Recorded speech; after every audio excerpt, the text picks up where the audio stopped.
working on chasing a parasitic drain on the 77 Cadillac here. I've had some issues. It would kill batteries constantly even.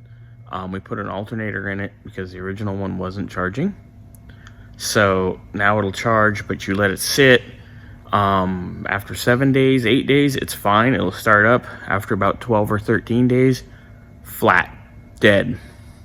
So there's still an amp draw somewhere. We have a feeling it's in the headlight sentinel, but there's definitely a current draw.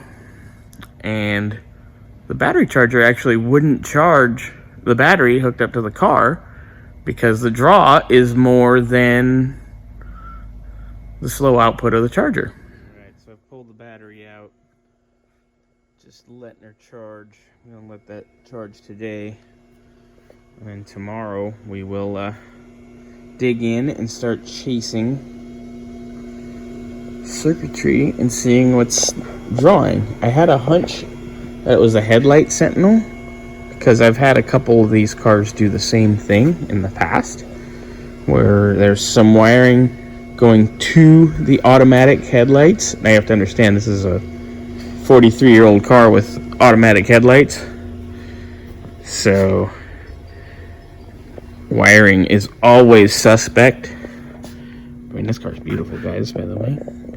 Great car. Drives great. I've driven it plenty of times. Amazing car.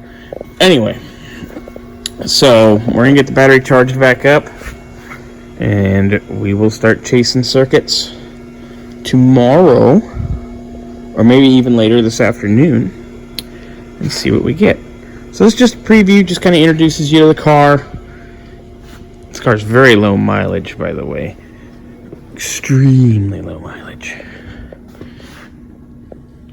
And it may be coming up for sale. If it does, I will definitely do a video on it and share it.